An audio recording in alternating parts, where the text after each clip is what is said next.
Hi అండి. ఈరోజు మన వీడియోలో ఆదివారం నుంచి ఆదివారం వరకు చాలా టేస్టీగా చేసుకునేటువంటి బ్రేక్ఫాస్ట్ రెసిపీస్ని చూద్దాము. ఈ బ్రేక్ఫాస్ట్ రెసిపీస్ని మీరు కూడా తప్పకుండా ట్రై చేయండి. టేస్ట్ అయితే చాలా బాగుంటాయి. Hello friends, welcome to my channel.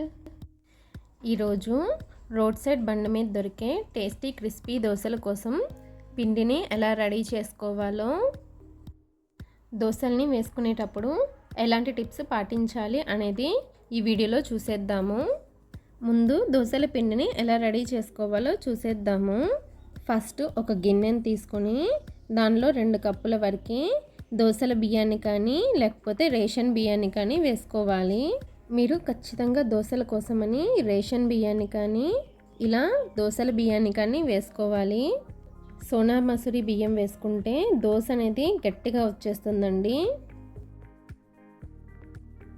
ఇలా 2 కప్పుల వరకు బియ్యాన్ని వేసుకున్న తర్వాత మీరు ఏ కప్పుతో అయితే బియ్యాన్ని వేసుకున్నారో అదే కప్పుతో 1/2 కప్పు వరకు మినపగుళ్ళను కూడా వేసుకోవాలి. అదే కప్పుతో 1/2 కప్పు పచ్చిశనగపప్పును కూడా వేసుకోవాలి. మీరు ఇంగ్రీడియంట్స్ అన్నీ ఒకే కప్పుతో మెజర్ చేసుకోవాలండి. ఇలా ఒకే కప్తో మెజర్ చేసుకుంటేనే మనకి దోశలు క్రిస్పీగా టేస్టీగా వస్తాయండి. ఇలా 2 గ్లాసుల బియ్యము, 1/2 కప్పు మినప్పప్పు, 1/2 కప్పు పచ్చిశనగపప్పుని వేసుకున్న తర్వాత కొద్దిగా నీళ్ళని వేసుకొని 2-3 సార్లు ఈ పప్పుల్ని బాగా కడగాలండి. ఇలా బాగా కడిగిన తర్వాత 1 టేబుల్ స్పూన్ మెంతులను కూడా వేసి తగినన్ని వాటర్ని కూడా వేసుకొని వీటి మొత్తాన్ని ఖచ్చితంగా 7 గంటలు నానబెట్టాలండి. పప్పులు 7 గంటలు నానిన తర్వాత పిండి వేసుకునే 5 నిమిషాల ముందు ఒక గిన్నెని తీసుకొని మీరు ఏ కప్పుతో అయితే బియ్యాన్ని పప్పుల్ని తీసుకున్నారో అదే కప్పుతో 1/2 కప్పు వరకు అటుకులను వేసుకోవాలి. వీటిని కూడా 2-3 సార్లు శుభ్రంగా కడగండి. ఇలా కడిగిన తర్వాత మళ్ళీ దీనిలోకి నీళ్ళని పోసుకొని 5 నిమిషాలు ఈ అటుకుల్ని నానబెట్టండి. ఈ దోశలోకి అటుకుల్ని కూడా కొంచెం లావుగా ఉన్న అటుకుల్ని తీసుకోండి, అప్పుడు దోశ బాగా వస్తుంది. అటుకులు కూడా 5 నిమిషాలు నానిన తర్వాత ఈ అటుకుల్ని తీసుకెళ్ళి బియ్యము, మినపప్పు, పచ్చిశనగపప్పు ఉన్నాయి కదండి, వీటిల్లో వేసి ఒకసారి బాగా కలిపేసేయండి. ఇలా కలుపుకున్న తర్వాత ఈ పప్పులన్నింటినీ గ్రైండర్లో కానీ మిక్సీ జార్లో కానీ తీసుకొని తగినన్ని వాటర్ని వేసుకొని లైట్గా బరకగా ఉండేట్లు గ్రైండ్ చేసుకోవాలి. ఇలా దోశని లైట్గా బరకగా గ్రైండ్ చేసుకోవడం వలన దోశ అనేది క్రిస్పీగా వస్తుందండి. ఇలా గ్రైండ్ చేసుకున్న పిండిని ఒక గిన్నెలోకి తీసుకోవాలి. ఇలా గ్రైండ్ చేసుకున్న పిండిని కనీసం 8 నుంచి 10 గంటల వరకు పులియ పెట్టుకోవాలి.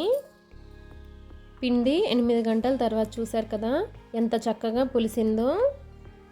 ఈ విధంగా పులిస్తేనే దోశ అనేది చాలా టేస్టీగా వస్తాయండి.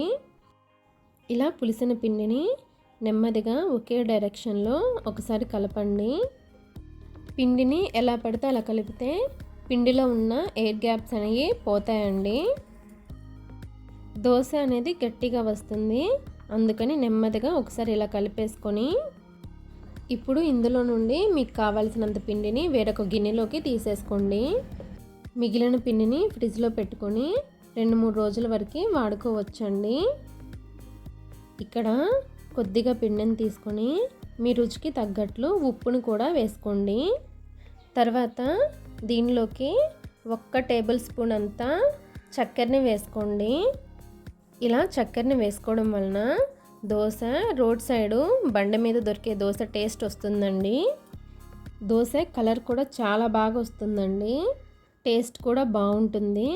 దోశ అనేది తీపిగా ఏం రాదండి, మంచి కలర్ వస్తుంది.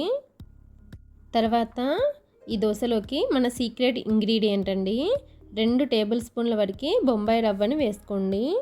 ఇలా బొంబాయి రవ్వని వేసుకోవడం వలన మనకి దోశ అనేది ఎక్స్ట్రా క్రిస్పీనెస్ వస్తుంది. బొంబాయి రవ్వని అస్సలు స్కిప్ చేయొద్దండి. బొంబాయి రవ్వని వేసుకున్న తర్వాత ఈ పిండిలో మనం వేసుకున్న ఉప్పు, పంచదార, బొంబాయి రవ్వ బాగా కలిసేట్లు కలపండి. ఇప్పుడు వాటర్ని ఏమీ యాడ్ చేయొద్దండి. ఇలా కలుపుకున్న తర్వాత మనకి కావాల్సినన్ని వాటర్ని వేసుకొని పిండిని గరిట జారుడుగా కలుపుకోండి. పిండి కనుక గట్టిగా ఉంటే మీరు దోశ వేసుకునేటప్పుడు పెనానికి అతుక్కుపోతుంది. మరి లూజ్గా ప్రిపేర్ చేసుకున్న దోశ అనేది అంత క్రిస్పీగా రాదు. అందుకని ఈ విధంగా ప్రిపేర్ చేసుకోవాలి. ఇలా గరిట జారుడుగా ప్రిపేర్ చేసుకొని దీనిపైన మూత పెట్టి ఒక్క 10 నిమిషాలు పక్కన పెట్టేసేయండి. ఇలా ఒక్క 10 నిమిషాలు పక్కన పెట్టేస్తే దీనిలో మనం వేసిన రవ్వ చక్కగా నానుతుంది. 10 నిమిషాల తర్వాత చూసారు కదా, మనకి రవ్వ అనేది చక్కగా నానిపోయింది. ఇప్పుడు వెంటనే దోశల్ని వేసేసుకోవచ్చు. దోశలను వేసుకోవడానికి స్టవ్ ఆన్ చేసి దోశ ప్యాన్ పెట్టుకొని ప్యాన్ని మీడియం ఫ్లేమ్లో పెట్టుకొని బాగా వేడి చేసుకోవాలి. బాగా వేడైన పెనం మీద ఇలా కొద్దిగా నీళ్ళని చిలకరించుకోండి. ఇలా నీళ్ళని చిలకరించుకోవడం వలన ఆల్రెడీ వేడైన పెనము కొద్దిగా వేడి తగ్గుతుంది. ఇలా నీళ్ళని చిలకరించుకోవడం వలన దోశలు అనేవి క్రిస్పీగా వస్తాయి. మనకి దోశను వేసుకోవడానికి కూడా చాలా ఈజీగా ఉంటుందండి. ఇలా నీళ్ళను వేసుకొని టిష్యూ పేపర్తో కానీ కాటన్ క్లాత్తో కానీ క్లీన్ చేసుకున్న తర్వాత మంటని లో ఫ్లేమ్లో పెట్టేసుకోండి. ఇలా మంటని లో ఫ్లేమ్లో పెట్టి ఒక గరిటెడు పిండిని తీసుకొని పెనం మధ్యలో వేసుకొని పల్చటి దోశలాగా స్ప్రెడ్ చేసుకోండి. దోశ చూసారా ఎంత చక్కగా వస్తుందో. మీకు వీలైనంత పల్చగా ఈ పిండితో దోశల్ని వేసుకోవచ్చు. దోశను వేసుకోవడం అయిపోయిన వెంటనే మంటని మీడియం ఫ్లేమ్లో పెట్టుకోవాలి. తర్వాత దోశ పైన తడంతా ఆరిపోయే వరకు కాల్చుకోవాలి. ఇలా తడంతా ఆరిపోయిన తర్వాత 1 టీ స్పూన్ ఆయిల్ని వేసుకొని స్ప్రెడ్ చేసుకోవాలి. ఇలా ఆయిల్ని స్ప్రెడ్ చేసుకోవడం వలన దోశ అనేది ఎర్రగా కాలుతుంది. ఈ మంట అనేది దోశ మొత్తానికి సరిగ్గా తగలకపోతే పెనాన్ని అటు ఇటు తిప్పుకుంటూ దోశ మొత్తాన్ని ఈవెన్గా కాల్చుకోండి. దోశ అంతా ఎర్రగా ఈవెన్గా కాలిన తర్వాత చూపిస్తున్నాను చూడండి. ఇలా కాల్చుకోవాలి. ఇలా కాల్చుకున్న దోశని మీకు నచ్చిన షేప్లో ఫోల్డ్ చేసుకోండి. చూసారు కదండి దోశ ఎంత క్రిస్పీగా వచ్చిందో. కలర్ కూడా చాలా బాగా వచ్చింది. టేస్ట్ కూడా చాలా చాలా బాగుంటుంది. ఇదే విధంగా మిగిలిన పిండితో దోశల్ని మీకు ఎన్ని కావాలంటే అన్ని వేసుకోవచ్చు.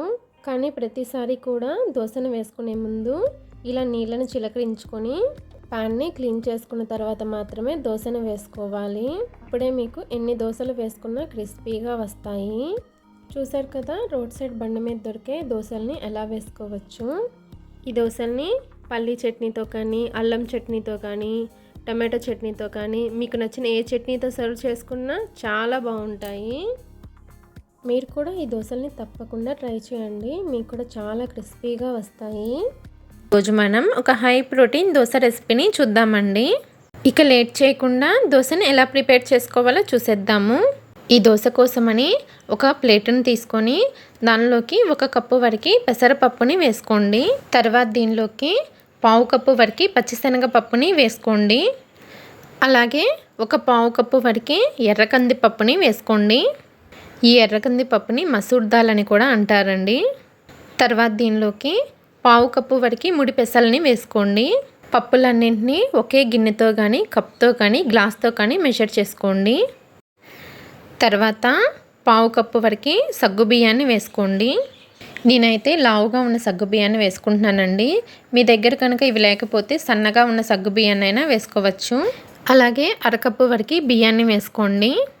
బియ్యాన్ని వేసుకున్న తర్వాత 1/4 కప్పు వరకు మినపగుళ్ళని వేసుకోండి.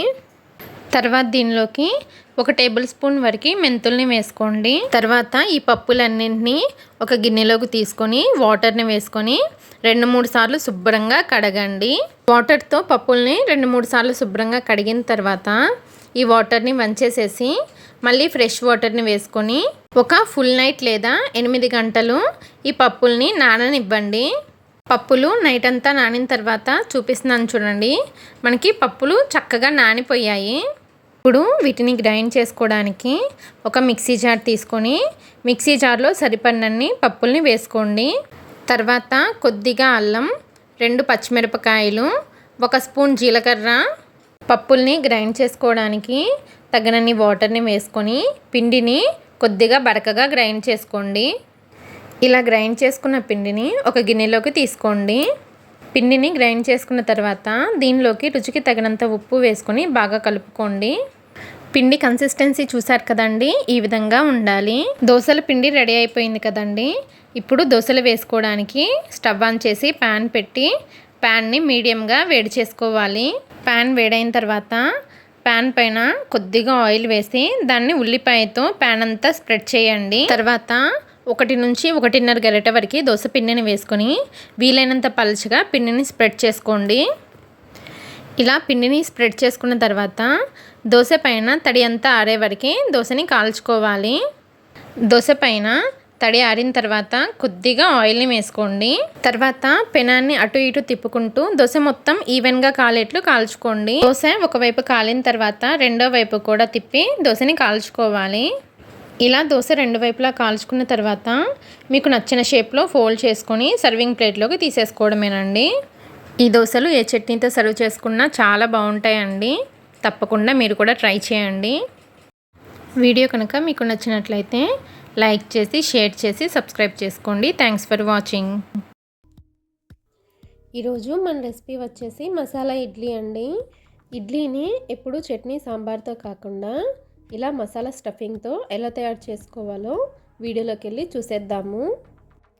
దానికోసమని ముందుగా స్టవ్ ఆన్ చేసి కడాయిలో 2 స్పూన్ల వరకు నూనెను వేసి 1 స్పూను జీలకర్ర, సన్నగా కట్ చేసిన 1 ఇంచు అల్లాన్ని వేసి ఇవి వేగిన తర్వాత మీడియంగా ఉన్న 2 ఉల్లిపాయలు, 2 పచ్చిమిరపకాయల్ని కట్ చేసి వేసి అలాగే కొంచెం కరివేపాకును కూడా వేసి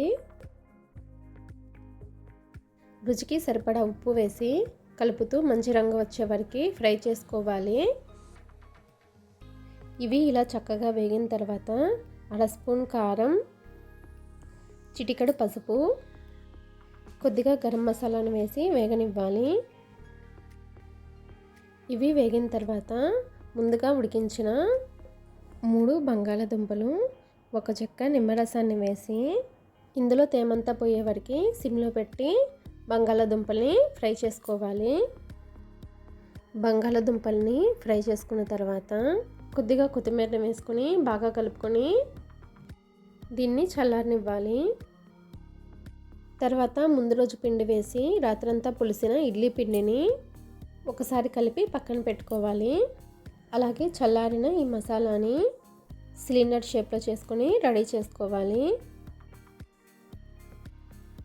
ఇప్పుడు ఏదన్నా స్టీల్ గ్లాస్ కానీ డబ్బా కానీ తీసుకొని లోపల వైపు ఆయిల్ని కానీ నెయ్యిని కానీ రాసుకోవాలి. ఇందులో 1 గరిటె పిండి వేసి మసాలాని మధ్యలో వచ్చేలా పెట్టి చుట్టూ ఇడ్లీ పిండితో నింపాలి. ఇడ్లీ పిండిని వేసిన తర్వాత గ్లాస్ని ఒకసారి ట్యాప్ చేయండి.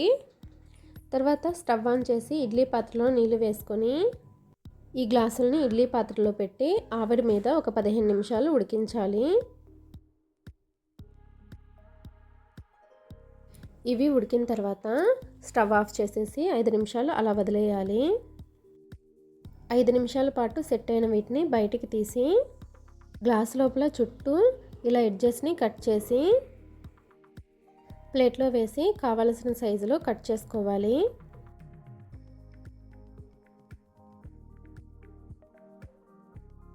ఇలా కావలసిన సైజులో కట్ చేసుకుని సర్వ్ చేసుకుంటే ఎలాంటి చట్నీ సాంబార్ లేకుండా మసాలా స్టఫింగ్తో ఇడ్లీ అయితే రెడీ అయిపోయినట్లేనండి. ఈరోజు మన వీడియోలో దోశపిండి లేకుండా నెయ్యి కారం దోశని ఎలా ప్రిపేర్ చేసుకోవచ్చో చూద్దామండి. ఈ దోశ టేస్ట్ చాలా బాగుంటుందండి. ఈ దోశని తయారు చేసుకోవడానికి ఒక మిక్సీ జార్ తీసుకొని 1 కప్పు బొంబాయి రవ్వని వేసుకోండి. దీన్ని సుజీ రవ్వ, ఉప్మా రవ్వ అని కూడా అంటారు. తర్వాత 2 టేబుల్ స్పూన్లు గోధుమ పిండిని వేసుకోండి. తర్వాత ఈ రెండింటిని కొద్దిగా కోర్స్గా గ్రైండ్ చేసుకోవాలి. మరి మెత్తగా గ్రైండ్ చేసుకోకుండా కొద్దిగా బరకగా గ్రైండ్ చేసుకోండి. తర్వాత దీంట్లోనే రుచికి సరిపడినంత ఉప్పును వేసుకోండి. అలాగే ఏ కప్పుతో అయితే బొంబాయి రవ్వను వేసుకున్నారో అదే కప్పుతో 1 కప్పు పెరుగును వేసుకోండి. పెరుగుని కూడా వేసుకున్న తర్వాత 2 టేబుల్ స్పూన్ల వరకు నీళ్ళను వేసుకోండి. తర్వాత ఈ పిండిని గ్రైండ్ చేసుకోవాలి. పిండిని కొద్దిగా గట్టిగానే గ్రైండ్ చేసుకోండి. చూసారు కదా, ఈ విధంగా కొద్దిగా గట్టిగా గ్రైండ్ చేసుకోవాలి. తర్వాత ఈ పిండిని ఒక గిన్నెలోకి తీసుకొని మూత పెట్టి ఒక 10 నిమిషాల పాటు పక్కన పెట్టేసేయండి. తర్వాత దోశ పైన వేసుకోవడానికి నెయ్యి కారాన్ని ప్రిపేర్ చేసుకుందాము. నెయ్యి కారం కోసమని ఒక చిన్న బౌల్ తీసుకొని దానిలో 2 నుండి 3 టేబుల్ స్పూన్ల వరకు నెయ్యిని వేసుకోండి. అలాగే 1 టేబుల్ స్పూన్ వరకు కారాన్ని వేసుకొని ఈ రెండింటిని బాగా కలుపుకోండి. ఇలా బాగా కలుపుకున్న తర్వాత ఈ నెయ్యి కారాన్ని పక్కన పెట్టండి. ఇప్పుడు దోశల పిండిని చూద్దామండి. దోశల పిండి ముందు కన్నా కొద్దిగా గట్టిగా అయింది. ఇప్పుడు దీనిలో కొద్దిగా వాటర్ని వేసుకుంటూ మనం దోశలు వేసుకునేటప్పుడు దోశల పిండిని ఎలా అయితే కలుపుకుంటామో ఆ విధంగా కలుపుకోవాలి. ఇక్కడ నేను చూపిస్తున్నాను కదండి, ఈ కన్సిస్టెన్సీలో పిండిని రెడీ చేసుకోవాలి. పిండిని మరీ పల్చగా కలుపుకోవద్దండి. పిండిని ఇలా గరిట జారుడుగా కలుపుకున్న తర్వాత ఈ పిండిలో ఒక 1/2 టీ స్పూన్ వంట సోడాని వేసుకోండి. ఈ వంట సోడా పైన 1 టీ స్పూన్ నీళ్ళని వేసుకొని వంట సోడా పిండిలో కలిసేట్లు బాగా కలుపుకోవాలి. మనం దోశ వేసుకునే ముందు మాత్రమే వంట సోడాను వేసుకోవాలండి. వంట సోడా వేసి కలిపిన తర్వాత వెంటనే దోశను వేసేసుకోవాలి. దోశలు వేసుకోవడానికి స్టవ్ పైన ప్యాన్ పెట్టి ప్యాన్ని మీడియం ఫ్లేమ్లో వేడి చేసుకోవాలి. తర్వాత ప్యాన్ పైన కొద్దిగా ఆయిల్ని కానీ నెయ్యిని కానీ వేసుకొని టిష్యూతో కానీ కాటన్ క్లాత్తో కానీ తుడిచేసేయండి. తర్వాత మనం ప్రిపేర్ చేసుకున్న పిండిని వేసుకొని పలుచగా స్ప్రెడ్ చేయండి. దోశను వేసుకునేటప్పుడు మంటని లో ఫ్లేమ్లో ఉంచండి. దోశను వేసుకునేటప్పుడు మంటని మీడియంలో కానీ హైలో కానీ పెడితే దోశ సరిగ్గా స్ప్రెడ్ అవ్వదండి. అందుకని దోశని లో ఫ్లేమ్లో పెట్టి స్ప్రెడ్ చేసుకోవాలి. ఇలా దోశని స్ప్రెడ్ చేసుకున్న తర్వాత మంటని మీడియం ఫ్లేమ్లో పెట్టుకొని దోశ పైన ఉన్న తడంతా ఆరిపోయే వరకు ఉడికించాలి. దోశ పైన ఉన్న తడంతా ఇలా ఆరిపోయిన తర్వాత మనం ప్రిపేర్ చేసి పెట్టిన నెయ్యి కారాన్ని దోశ మొత్తం అప్లై చేయాలి. ఇలా నెయ్యి కారాన్ని దోశ మొత్తానికి అప్లై చేసిన తర్వాత దోశ మొత్తం ఎర్రగా కాలేట్లు ప్యాన్ని అటు ఇటు తిప్పుతూ దోశని కాల్చుకోండి. దోశ ఇలా ఎర్రగా కాలిన తర్వాత దీన్ని ఫోల్డ్ చేసుకొని ప్లేట్లోకి తీసేసుకోండి. ఇలా ఎన్ని దోశలు కావాలంటే అన్ని దోశలని వేసుకొని సర్వ్ చేసుకోవడమేనండి. ఈ దోశలు క్రిస్పీగా చాలా టేస్టీగా ఉంటాయండి. మీరు కూడా తప్పకుండా ట్రై చేయండి. ఈరోజు మన వీడియోలో అటుకులతో చాలా క్రిస్పీగా దోశల్ని ఎలా వేసుకోవచ్చో చూద్దామండి. ఈ దోశలు చాలా క్రిస్పీగా చాలా టేస్టీగా ఉంటాయండి. ఇక రెసిపీని ఎలా తయారు చేసుకోవచ్చో వీడియోలోకి వెళ్ళి చూసేద్దాము. ఈ దోశని ప్రిపేర్ చేసుకోవడానికి ఒక గిన్నెని తీసుకొని దానిలో 2 కప్పుల వరకు బియ్యాన్ని వేసుకోండి. మీరు దోశల బియ్యాన్నైనా వేసుకోవచ్చు, రేషన్ బియ్యాన్నైనా వేసుకోవచ్చు. నేనైతే దోశల బియ్యాన్ని వేసుకున్నాను. తర్వాత దీనిలోకి 1 కప్పు వరకు మందంగా ఉండే అటుకుల్ని వేసుకోండి. తర్వాత దీనిలోకి 1/2 కప్పు మినపగుళ్ళని వేసుకోండి. తర్వాత దీనిలోకి 1/2 టీ స్పూన్ మెంతుల్ని కూడా వేసుకోండి. ఇవన్నీ వేసుకున్న తర్వాత వీటిని 2-3 సార్లు శుభ్రంగా కడగండి. ఇలా శుభ్రంగా కడిగిన తర్వాత ఆ నీళ్ళన్నీ వంచేసేసి 1 కప్పు వరకు పెరుగుని వేసుకోండి. పెరుగుని వేసుకున్న తర్వాత బియ్యం, మినపప్పు, అటుకులు మొత్తాన్ని పెరుగులో కలిసేట్లు బాగా కలుపుకోండి.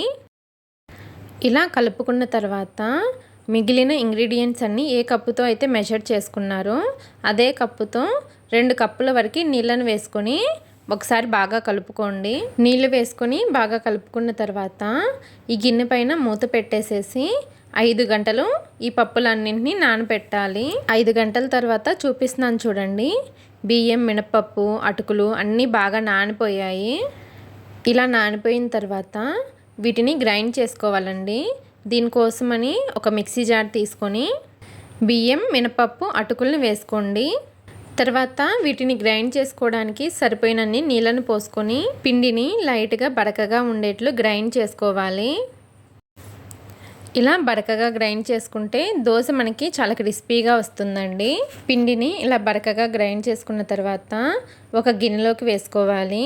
తర్వాత మిగిలిన పప్పుల్ని కూడా గ్రైండ్ చేసి గిన్నెలోకి వేసేసుకోవాలి.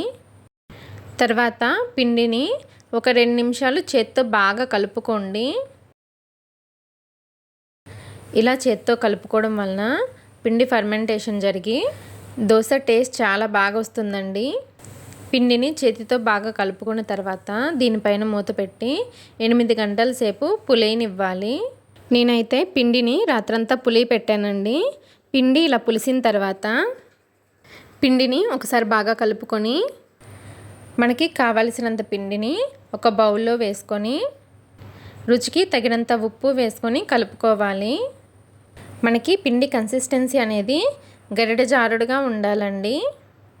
నేను చూపిస్తున్నాను కదా, ఈ విధంగా ఉండాలండి పిండి. ఒకవేళ మీకు పిండి గట్టిగా అనిపిస్తే కొద్దిగా నీళ్లు వేసుకొని ఈ కన్సిస్టెన్సీలో కలుపుకోండి.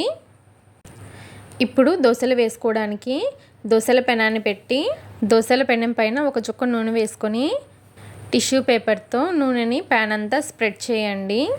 తర్వాత కొద్దిగా నీళ్ళు చిలకరించి టిష్యూతో కానీ కాటన్ క్లాత్తో కానీ తుడిచేసేయండి.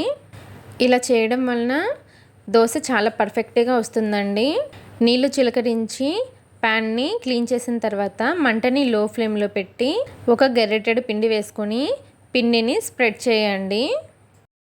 దోశని మనం ఎంత పలచగా కావాలనుకుంటే అంత పలచగా స్ప్రెడ్ చేసుకోవచ్చు. ఇలా దోశను వేసుకున్న తర్వాత వెంటనే మంటని మీడియం ఫ్లేమ్లో పెట్టుకోండి. దోశ పైన పిండి ఉడికిన తర్వాత దోశ పైన 1 టీ స్పూన్ నూనె కానీ నెయ్యిని కానీ అప్లై చేయండి. ఇలా నూనెని కానీ నెయ్యిని కానీ అప్లై చేసిన తర్వాత పెనాన్ని అటు ఇటు తిప్పుతూ అన్ని వైపులా దోశ ఎర్రగా కాలే వరకు ఫ్రై చేసుకోండి. దోశని కాల్చేటప్పుడు ఫ్లేమ్ని మీడియంలోనే ఉంచండి, హై ఫ్లేమ్ పెట్టకండి. దోశ ఎర్రగా కాలిన తర్వాత దోశని ప్లేట్లోకి తీసుకోండి. చూసారు కదా దోశ ఎంత క్రిస్పీగా రెడీ అయిందో. ఎన్ని దోశలను వేసుకున్నా సరే ఫస్ట్ ఆయిల్ అప్లై చేసి టిష్యూతో తుడిచేసేసి తర్వాత నీళ్లు చిలకరించి మళ్ళీ టిష్యూతో తుడిచేసేసి దోశలను వేసుకోవాలండి. ఇలా చేస్తేనే దోశ పర్ఫెక్ట్గా వస్తుంది. ఇలా కాకుండా డైరెక్ట్గా పిండిని వేసేస్తే దోశ మెత్తగా వచ్చేస్తుందండి. ఇలా దోశలను వేసుకున్న తర్వాత మీకు నచ్చిన చట్నీతో సర్వ్ చేసుకోవడమేనండి. ఈరోజు మన వీడియోలో వంట సోడా, ఈనో, బేకింగ్ పౌడర్ ఇలాంటివి ఏమీ లేకుండా 5 నిమిషాల్లో దూదలాంటి మెత్తటి దోశలను ఎలా వేసుకోవాలో చూద్దాము. ఈ దోశలు అయితే చాలా మెత్తగా చాలా బాగుంటాయండి. మీరు కూడా తప్పకుండా ట్రై చేయండి. ఈ దోశ కోసమని ఒక మిక్సీ జార్ తీసుకొని 1 కప్పు బొంబాయి రవ్వను వేసుకోండి. ఇలా రవ్వను వేసుకున్న తర్వాత వీలైనంత మెత్తగా గ్రైండ్ చేసుకోండి. దీన్నే ఉప్మా రవ్వ, సుజీ రవ్వ అని కూడా అంటారండి. ఇలా గ్రైండ్ చేసుకున్న తర్వాత ఇందాక ఏ కప్పుతో అయితే రవ్వను తీసుకున్నామో అదే కప్పుతో 1 కప్పు ఉడికించిన అన్నాన్ని వేసుకోండి. ఈ దోశల కోసమని మిగిలిన అన్నాన్నైనా వేసుకోవచ్చండి, లేకపోతే అప్పటికప్పుడు వండిన అన్నాన్నైనా వేసుకోవచ్చు. అన్నం వేసుకున్న తర్వాత అదే కప్పుతో 1 కప్పు వరకు పులిసిన పెరుగును వేసుకోండి. ఇలా పెరుగును వేసుకోవడం వలన దోశ టేస్ట్ చాలా బాగుంటుందండి. తర్వాత రుచికి తగినంత ఉప్పును వేసుకోండి. తర్వాత దీనిలో నీళ్ళేమీ వేసుకోకుండా ఒకసారి మెత్తగా గ్రైండ్ చేసుకోండి. చూసారు కదా, ఇలా మెత్తగా గ్రైండ్ చేసుకోండి. ఇలా గ్రైండ్ చేసుకున్న తర్వాత అదే కప్పుతో 1 కప్పు నీళ్లు పోసుకోండి. ఇలా నీళ్ళను పోసుకున్న తర్వాత స్పూన్తో దీన్ని ఒకసారి అడుగు నుంచి కలపండి. ఇలా కలపడం వలన గ్రైండ్ చేసుకోవడానికి ఈజీగా ఉంటుందండి. ఇలా కలుపుకున్న తర్వాత మూత పెట్టి మెత్తగా గ్రైండ్ చేసుకోండి. ఇలా గ్రైండ్ చేసుకున్నప్పుడు పిండి పైన ఎయిర్ బబుల్స్ రావాలండి. ఇలా వస్తేనే దోశ మనకి పర్ఫెక్ట్గా వస్తుంది. ఇలా గ్రైండ్ చేసుకున్న తర్వాత పిండిని ఒక గిన్నెలోకి వేసుకోండి. పిండి కన్సిస్టెన్సీ చూసారు కదా, ఈ విధంగా ఉండాలి. ఇలా గ్రైండ్ చేసుకున్న తర్వాత మనం వెంటనే దోశలను వేసేసుకోవచ్చు. దీనిలో వంట సోడా, బేకింగ్ సోడా, ఈనో కానీ ఏమీ వేసుకోవాల్సిన అవసరం లేదు. ఒకవేళ మీరు ఫ్రెష్ పెరుగుని వేసుకున్నట్లయితే చిటికెడంతా వంట సోడాను వేసుకొని కలుపుకోండి. అప్పుడు దోశ అనేది మెత్తగా వస్తుంది. ఇప్పుడు ఈ దోశలను వేసుకోవడానికి దోశల పెనాన్ని పెట్టి బాగా వేడి చేసుకోండి. పెనం బాగా హీట్ అయిన తర్వాత మంటని మీడియం ఫ్లేమ్లో పెట్టి మనం ప్రిపేర్ చేసుకున్న పిండిని 1 లేదా 2 గరిటెలు వేసుకొని కొంచెం మందంగా స్ప్రెడ్ చేయండి. దోశ పైన పిండి ఉడికిన తర్వాత దీనిపైనుంచి 1 టీ స్పూన్ ఆయిల్ని వేసుకోవాలి. ఈ దోశ ఒకవైపు కాలిన తర్వాత రెండో వైపుకి కూడా తిప్పుకొని దోశని కాల్చి సర్వింగ్ ప్లేట్లోకి సర్వ్ చేసుకోవడమేనండి. ఇదే పిండితో మీకు ఎన్ని దోశలు కావాలంటే అన్ని దోశలను వేసుకొని సర్వ్ చేసుకోవడమేనండి. దోశల్ని వేసుకున్న తర్వాత మీకు నచ్చిన ఏ చట్నీతో అయినా సరే సర్వ్ చేసుకోవచ్చండి. ఒకవేళ చట్నీ కనుక లేకపోయినట్లయితే ఇంట్లో నిల్వ పచ్చళ్ళు ఉంటాయి కదండి, వాటితో అయినా సర్వ్ చేసుకోవచ్చు. దోశలు అయితే చాలా బాగుంటాయి. ఈ దోశల రెసిపీని మీరు కూడా తప్పకుండా ట్రై చేయండి. రోజు మన రెసిపీ వచ్చేసి వడలండి. ఈ వడల్ని పప్పులు నానబెట్టకుండా, పిండి రుబ్బకుండా చాలా సింపుల్గా తయారు చేసుకుందాము. ఇక వీడియోలోకి వెళ్ళి వడల్ని ఎలా తయారు చేసుకోవాలో చూసేద్దాము. వడల కోసమని ఒక మిక్సీ జార్లోకి 1 కప్పు వరకు బొంబాయి రవ్వను వేసుకొని వీలైనంత మెత్తగా బొంబాయి రవ్వని గ్రైండ్ చేసుకోండి. తర్వాత ప్యాన్లో 1/3 కప్పు వరకు వాటర్ని వేసుకోవాలి. మనం ఏ కప్పుతో అయితే రవ్వను తీసుకున్నామో అదే కప్పుతో 1/3 కప్పు వరకు వాటర్ని తీసుకోవాలి. సరిపడినంత ఉప్పును వేసుకొని కలుపుకోవాలి. ఇలా కలుపుకున్న తర్వాత వాటర్ని వేడవనివ్వాలి. వాటర్ వేడయ్యాక మిక్సీ వేసుకున్న రవ్వను వేసుకొని కలుపుకోవాలి. రవ్వని దగ్గర పడేంత వరకు కలుపుకోవాలి. రవ్వ దగ్గర పడిన తర్వాత మూత పెట్టుకొని 1 నిమిషం వరకు లో ఫ్లేమ్లో ఉంచాలి. 1 నిమిషం తర్వాత రవ్వ ఈ విధంగా గట్టిపడుతుంది. ఇప్పుడు స్టవ్ ఆఫ్ చేసుకోవాలి. రవ్వ గోరువెచ్చగా ఉన్నప్పుడు దానిలో 2 టేబుల్ స్పూన్స్ వరకు ఆయిల్ని వేసుకొని 5 నిమిషాల వరకు బాగా కలుపుకోవాలి. రవ్వని ఎంత బాగా కలుపుకుంటే వడలు అంత బాగా వస్తాయండి. రవ్వని సరిగ్గా కలుపుకోకపోతే ఆయిల్లో వేసిన వెంటనే వడలు విడిపోతాయి. రవ్వని 5 నిమిషాలు బాగా కలుపుకున్న తర్వాత దీనిలో 1 స్పూన్ జీలకర్ర, చిన్నగా కట్ చేసిన 1 ఉల్లిపాయ, చిన్నగా కట్ చేసిన 3 పచ్చిమిరపకాయలు, కొద్దిగా కరివేపాకు, అల్లం తరుగు, 1/2 కప్పు పెరుగును వేసుకొని అన్నీ కలిసేలా బాగా కలుపుకోవాలి. ఇలా కలుపుకున్న తర్వాత చేతులకి కొద్దిగా ఆయిల్ రాసుకొని కొద్దిగా పిండిని తీసుకొని వడ షేప్లో చేసుకోవాలి.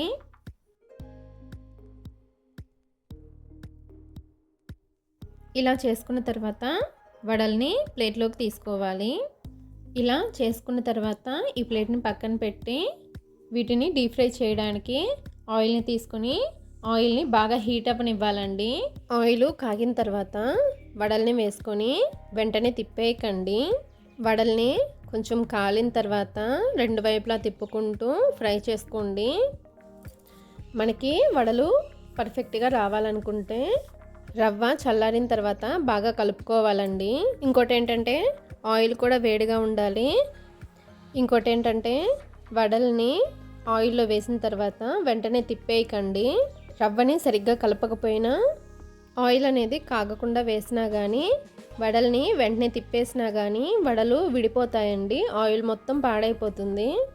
చూసారు కదండి, మంచి కలర్తో వడలు బాగా ఫ్రై అయినాయి. ఇప్పుడు వీటిని ఒక ప్లేట్లోకి తీసేసుకొని సర్వ్ చేసేసుకోవడమేనండి. ఇదే విధంగా మిగిలిన వడలను కూడా వేసేసుకొని సర్వ్ చేసేసుకోండి. ఈ వడలు పల్లీ చట్నీతో కానీ టమాటో చట్నీతో కానీ సర్వ్ చేసుకుంటే చాలా బాగుంటాయండి. చూసారు కదండి వడల రెసిపీని ఎలా తయారు చేసుకోవచ్చు. ఓకే అండి, ఈ వడల రెసిపీ కనుక మీకు నచ్చినట్లయితే నా ఛానల్ని లైక్ చేయండి, షేర్ చేయండి. మరిన్ని వీడియోస్ కోసం నా ఛానల్ని సబ్స్క్రైబ్ చేసుకోండి. Okay, thank you. ఈరోజు వీడియోలో బాగా పులిసిన దోశ పిండితో పునుగుల్ని ఎలా తయారు చేసుకోవాలో చూద్దామండి. ఈవినింగ్ స్నాక్స్గా పిల్లలకి ఇవ్వండి, చాలా ఇష్టంగా తింటారు. ఇప్పుడు ఈ పునుగుల రెసిపీని ఎలా తయారు చేసుకోవాలో వీడియోలోకి వెళ్ళి చూసేద్దాము. పునుగుల్ని ప్రిపేర్ చేసుకోవడానికి ఒక బౌల్ తీసుకొని దానిలో 1 కప్పు వరకు బాగా పులిసిన దోశ పిండిని వేసుకోవాలి. దీనిలోనే 1 కప్పు వరకు మైదా పిండిని కూడా వేసుకోండి. మీరు మైదా పిండి వద్దనుకుంటే మైదా పిండి ప్లేస్లో గోధుమ పిండిని కూడా వేసుకోవచ్చండి. టేస్ట్ అయితే ఏం మారదు, కాకపోతే కొంచెం కలర్ మారుతుంది. తర్వాత మైదాని దోశ పిండిని బాగా కలుపుకోండి. పిండిని బాగా కలుపుకున్న తర్వాత దీనిలోకి సన్నగా కట్ చేసిన ఒక ఉల్లిపాయ, చిన్న ముక్కలుగా కట్ చేసుకున్న 2 పచ్చిమిరపకాయలు, కొంచెం కరివేపాకును వేసుకోండి. అలాగే 1 టీ స్పూన్ అంత జీలకర్ర, మీ రుచికి తగినంత ఉప్పును వేసుకొని ఒకసారి బాగా కలుపుకోండి.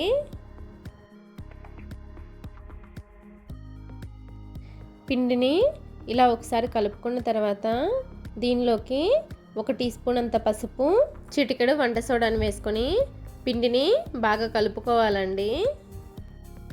పిండిని ఎంత ఎక్కువగా కలిపితే పునుగులు అంత బాగా వస్తాయండి. పిండిలో వాటర్ని ఏమీ యాడ్ చేయాల్సిన అవసరం లేదండి. ఒకవేళ వాటర్ కనుక అవసరం అనిపిస్తే కొద్దిగా వాటర్ని యాడ్ చేసి బాగా కలుపుకోండి.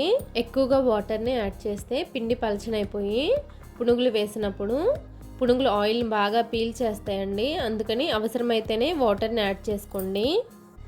ఇలా బాగా కలుపుకున్న పిండిని మూత పెట్టి ఒక 10 నిమిషాలు పక్కన పెట్టేసేసేయండి.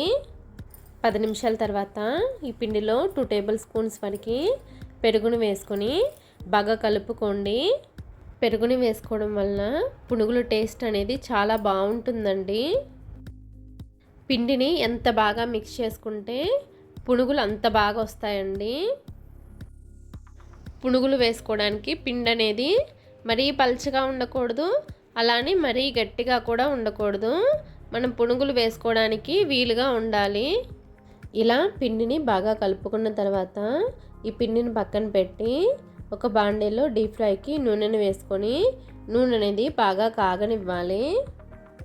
ఆయిల్ అనేది బాగా కాగిన తర్వాత పిండిని కొంచెం కొంచెంగా తీసుకొని పునుగుల్ని వేసుకోండి.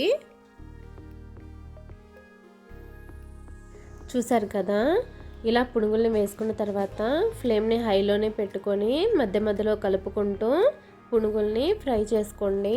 పునుగుల్ని చక్కగా గోల్డెన్ కలర్ వచ్చే వరకు ఫ్రై చేసుకోండి. చూసారు కదా, ఇలా గోల్డ్ కలర్ వచ్చిన తర్వాత ఈ పునుగుల్ని ప్లేట్లోకి తీసేసుకోవడమేనండి. చూసారు కదండి, చాలా సింపుల్గా పునుగుల్ని ఎలా తయారు చేసుకోవచ్చు. ఇదే విధంగా మిగిలిన పిండితో పునుగుల్ని వేసుకొని సర్వ్ చేసేసుకోవడమేనండి. ఈ పునుగుల్ని ఏదైనా చట్నీతో సర్వ్ చేసుకున్న టేస్ట్ అనేది చాలా బాగుంటుందండి. ఓకే అండి, ఈ పునుగుల రెసిపీ కనుక మీకు నచ్చినట్లయితే నా ఛానల్ని లైక్ చేయండి, షేర్ చేయండి. మరిన్ని వీడియోస్ కోసం నా ఛానల్ని సబ్స్క్రైబ్ చేసుకోండి. Okay, thank you. చూసారు కదండి, ఆదివారం నుండి ఆదివారం వరకు చేసుకునే 8 రకాల బ్రేక్ఫాస్ట్ రెసిపీస్ని. ఈ టిఫిన్లన్నీ చాలా టేస్టీగా ఉంటాయండి. తప్పకుండా మీరు కూడా ట్రై చేయండి. ఈ బ్రేక్ఫాస్ట్ రెసిపీస్ని మీరు కూడా తప్పకుండా ట్రై చేసి మీకు ఎలా వచ్చాయో కామెంట్ సెక్షన్లో కామెంట్ చేయండి. ఈ వీడియో కనుక మీకు నచ్చినట్లయితే మీ ఫ్రెండ్స్కి, రిలేటివ్స్కి షేర్ చేయండి. వీడియోని లైక్ చేసి, షేర్ చేసి, సబ్స్క్రైబ్ చేసుకోండి. Thanks for watching.